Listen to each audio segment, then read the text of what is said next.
Welcome to the Anxiety Slayer podcast. I'm Shan Vanderleek, here with my co-host and good friend, Ananga.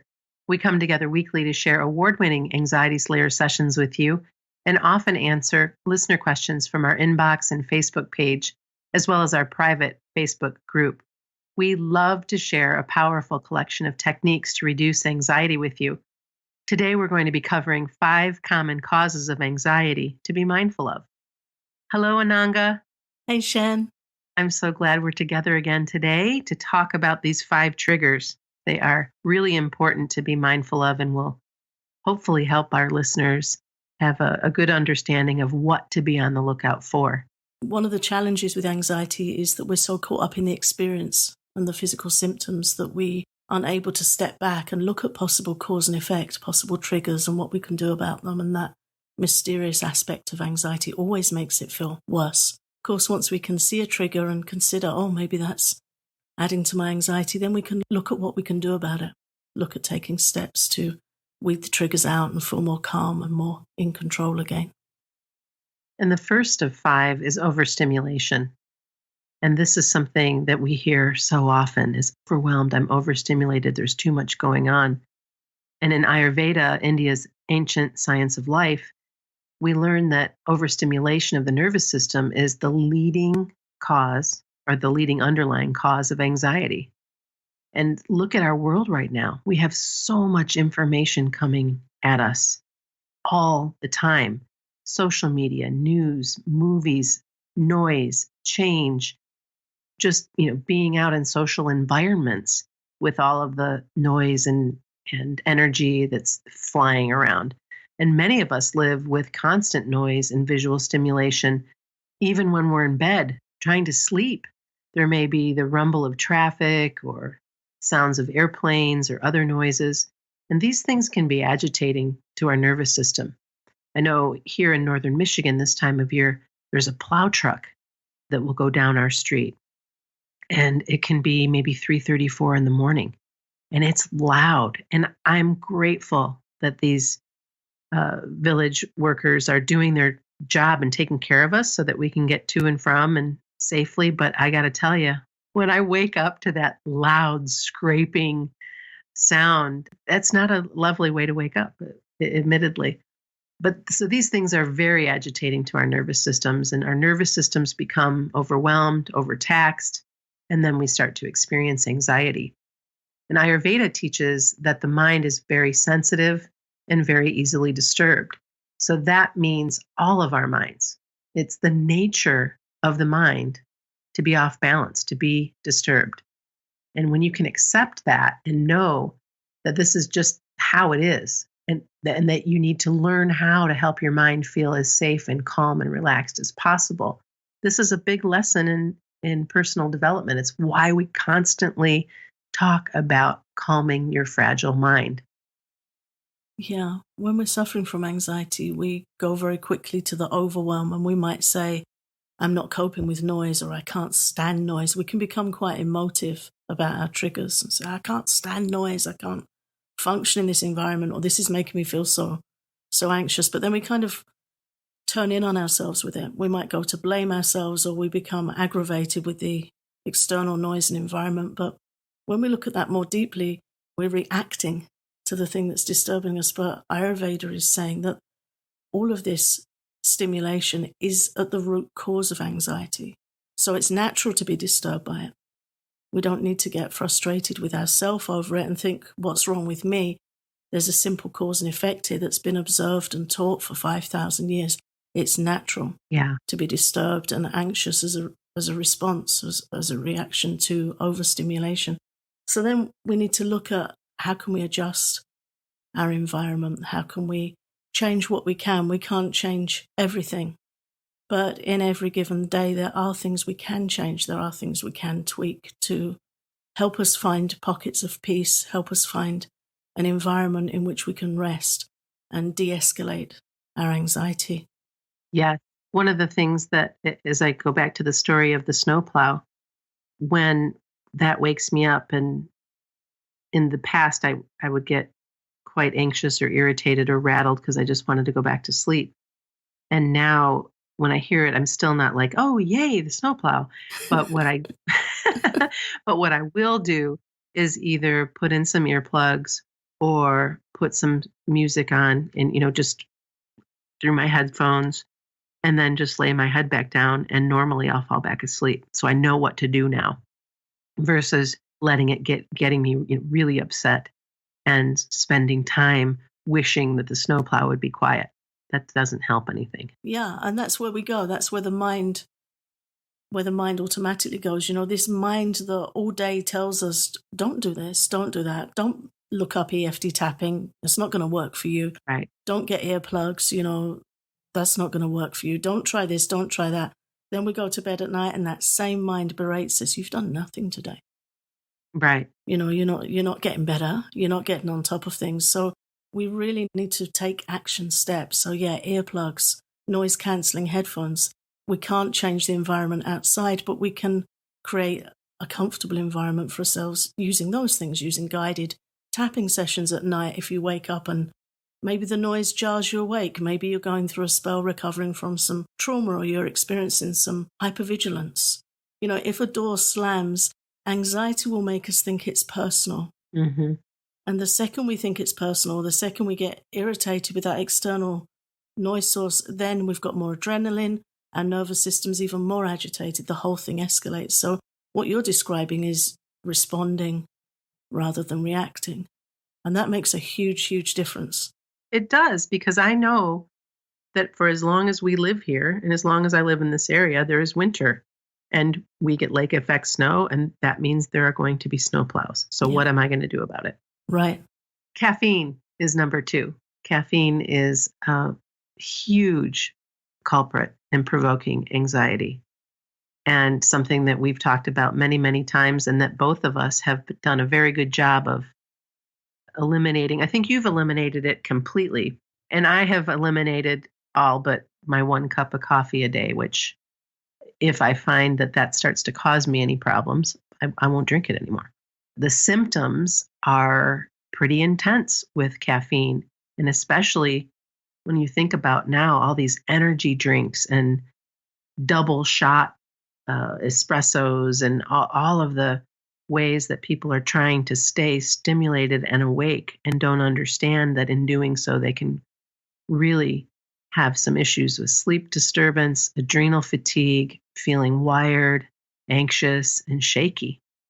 And it's a myth that coffee gives us energy. Coffee doesn't give energy. It actually sets off a reaction in the body that provokes stress hormones to provide a burst of alertness. So that's really what's going on. Caffeine jolts the body right into a flight or fight mode.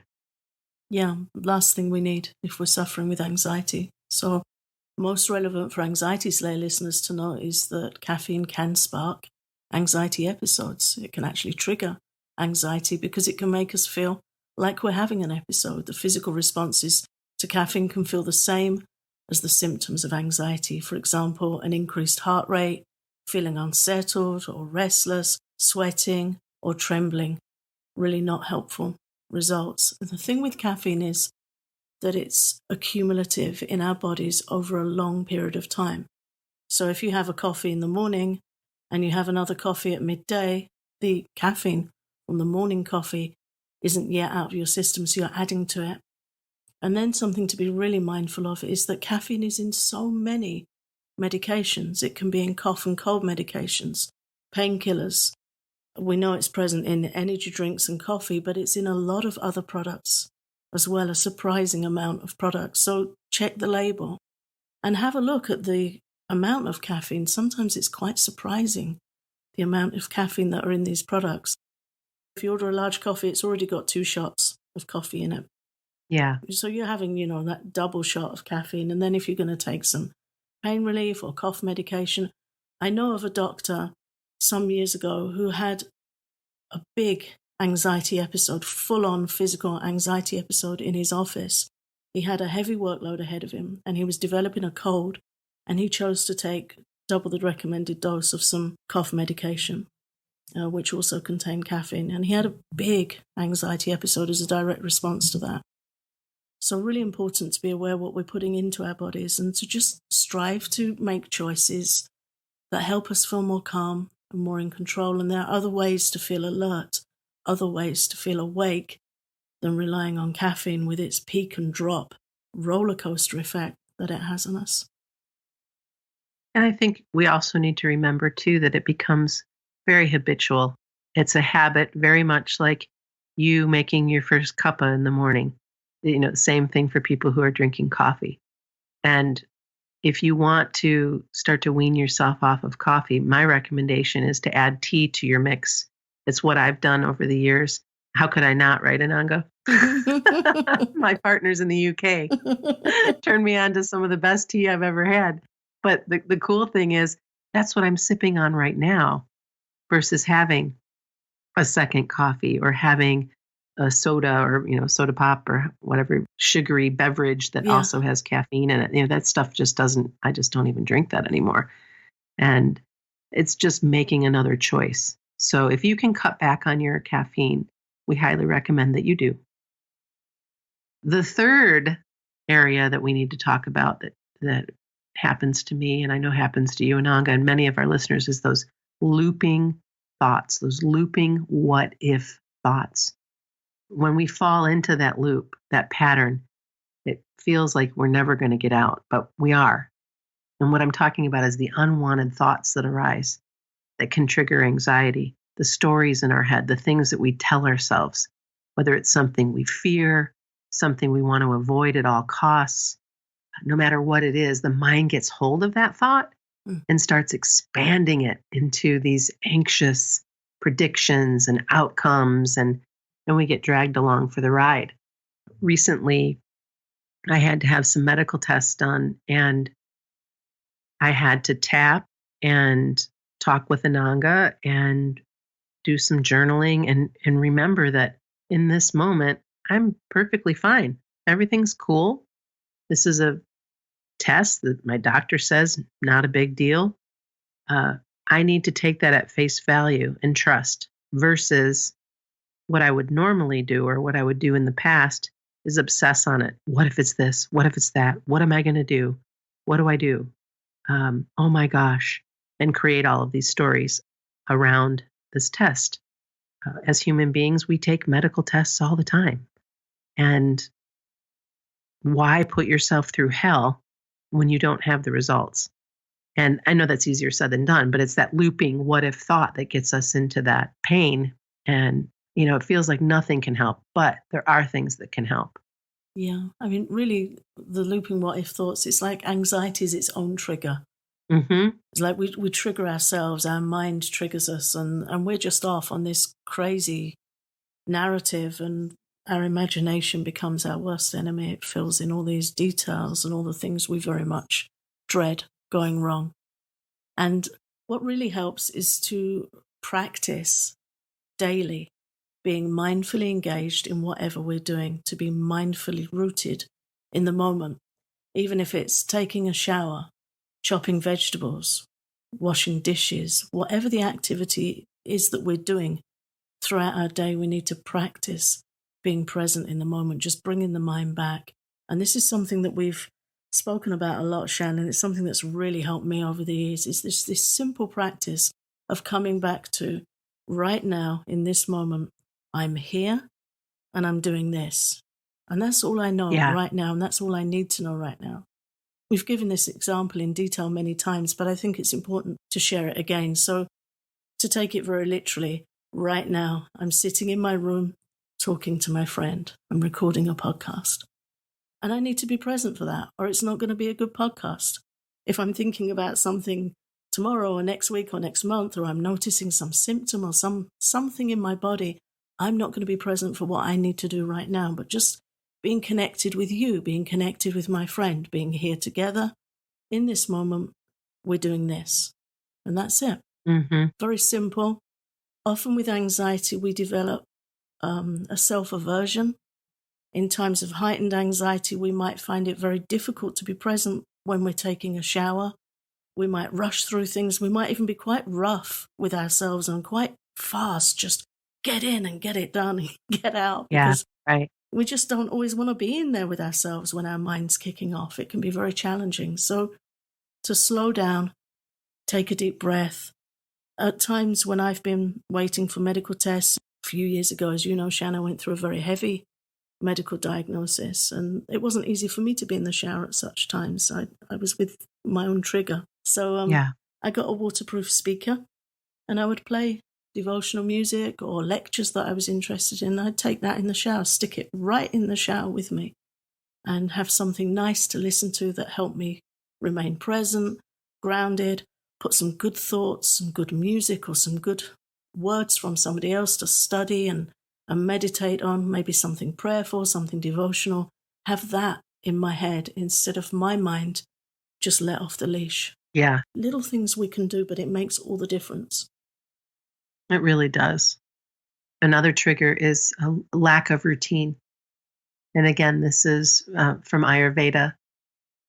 Change increases anxiety. We know this. Transformation is change, and we're constantly changing, especially for the Vata body type that we've talked about many, many times. We become unsettled and ungrounded when our days are disordered and erratic. We want to have a routine. And so it's really incredibly helpful to set yourself a daily routine and follow it as much as possible. Getting up out of bed at the same time each day and going to bed at the same time each night. Eating regular meals, moving your body, making sure that you are in a space to have breakfast and to have a warm, nourishing breakfast like oatmeal made with almond milk and some chopped dates and cinnamon. Those things are so good for you, especially this time of the year in the wintertime. Staying warm, warm baths, having a soft, warm bed, all of these things that you look forward to. You look forward to your routine. You know what it is that's going to happen ahead of you. And in those moments, you have some control over things, because in my opinion, that's part of it too, is this, okay, I know this to be true. Yeah. I'm going to follow this routine. And then when things change, or, as they often do, surprises come up and things happen, but we still have that structure. We still have the bones of our life that are in order. Yeah, we have a rootedness. And particularly when you invest in self-care in the early hours of the morning. I can remember so many days in my life where I was so grateful when something big hit later in the day, that I'd got up earlier and I'd done some reading and I'd done my meditation. And I knew I had that rootedness to cope with what was to come. You get up in the morning, you never know Right. what your day's going to bring. But in those quiet morning hours, very special hours in the Vedic wisdom traditions, these hours are called the Brahma Muhurta hours. And it's a time that's very conducive before sunrise for peace, for meditation. And it's a good time to experiment with that at this time of the year, because the sunrise is later. So you don't have to have such a monastic rising time as you do in the summer to take advantage of that. But it's a very special time. There's a period of stillness. And if you can catch that with some inspiring reading, some breathing, stretching, yoga, meditation, whatever you're drawn to, that puts your roots down for the day and it holds you steady. When the winds of change and drama come later in the day, if we've got good roots, we might sway, but we won't go over. So really, really important to invest in a healthy morning routine, preventative medicine, preventative self-care. And that's really emphasized in Ayurveda. As much as we can, our lives are changeable, but as much as we can. And again, taking rest at the same time at night and having a good routine at night, albeit brief if need be, but, maybe applying some lavender oil, maybe settling to bed with some gratitude practice, 5 minutes journaling, some breathing, some EFT tapping, just to release your day and prepare yourself for sleep, just to bring that healing routine into the evening. It makes a lot of difference. It sure does. And the very last trigger that we'll be talking about today is pressure and expectations. And this is such a weight, especially if you're out in the world and you're working and you're reporting to a boss and you have a big workload on top of running your household, taking care of yourself, all of this day to day taking care of things, right? Mm-hmm. Working, sleep. We have all of these things that we do, and we often expect ourselves to be perfect. And we're so hard on ourselves. And when we suffer with anxiety, we can be even harder and expect things that just aren't possible, expect to get over it, uh, treat ourselves harshly with our inner voice because we just need to get on with it. We just need to be able to do X, Y, or Z, whatever that might be. And when you have, in this case, it makes me think of my Pitta constitution, and when Vata's kicking up, and I can't be as organized as I want to be, or I've made a typo, or I've misspoke, or I've done something a big gaffe, because I tend to put my foot in my mouth often with my big mouth and my opinions, and then afterwards, right afterwards, I don't count to 10 before I open my mouth, but afterwards, boy, oh boy, can I be hard on myself for what came out of my mouth. That pressure we put on ourselves to be always on point is just too much. And so, one of the things that I've been inviting my clients to do over the years is to replace expectations with intentions. Mm. So, what are your intentions? What would you like to see happen? How would you like to see things improve? Versus that expectation, you must do this. And the only way you're going to succeed is if you do X, Y, and Z, or if you hit this benchmark, or if you have this credit score, or if you get this review at this level, or take that SAT test, any of that kind of stuff that you have in front of you where you have to be just so in order to make something else happen. This is where we really need to exhale, get grounded, and get real about, wait a minute, wait a minute, wait a minute. I'm human. In this moment, what's the very best that I can do? If I'm triggered, or if I'm feeling overstressed or pressured, or if there's too many expectations on me, I might collapse. So what can I do? Yeah. I'm going to replace these expectations. I'm going to step back a little bit from this pressure and start to move forward in a much more loving, sweet way than to be so hard on ourselves. Definitely. Soft versus hard, and flowing versus rigid. Mm-hmm. For all of these triggers, we can adopt a more flowing and fluid approach. Even caffeine. Okay, how can I review my caffeine intake? How can I start making adjustments instead of, oh, I have too much caffeine, I should stop right now, or, oh, I love my coffee too much, and then you're living with the consequences. Just be experimental, be playful, flow with it. Yeah. When we're rigid, we hurt our nervous system. When we're rigid, we hurt our mind. So when we put down roots, then when the winds come, our tree of our mind and our body, it can sway and bend. What doesn't bend breaks. When we're rigid, we can snap. Yeah. We can break. I love that. So we have to be really careful with all of these things to bring in compassion and fluidity. Choices, lots of choices. If we're saying to ourselves, I can't change this, we need to get a pen and a piece of paper and write down choices. Note down how many cups of coffee you have a day. Which one can you replace with something interesting? Maybe you'll find a tea that you love, a mint tea, a chai tea. I'm British. In England, if you fall off the roof of your house, somebody says, have a cup of tea and you'll feel better. That's how we roll. Right.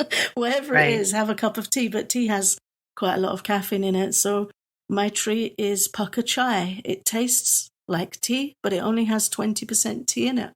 It has cinnamon and cardamom and ginger, and I love it. It's really tasty. Yeah, it's yummy. And it's a treat. It's a treat, yeah. And the text on the sachet of the tea, it says a royal flush. And it goes on to describe the beautiful spices that are in there. Every time I look at it, I think, oh, yeah, beautiful spices. Yeah. And that was written by my lovely friend and herbalist, Sebastian Pole at Pucker Herbs. I always smile when I read his love of herbs on his packets of tea. He's a real poet about his herbs. He loves them. We have this thing with the mind where the mind loves or hates. That's the twofold nature of the mind, according to Ayurveda. It swings. I like this, I hate that. I love this, I hate that. I love you, I hate you. It swings between the two, but we need to bring more colour into that. And playfulness and experiment. Maybe try cinnamon. Yeah, a little more adventurous. Bit more adventurous. You might like Yeah. peppermint tea. Every so often I discover a new tea that's my thing, that I love. I love turmeric chai, and change them seasonally.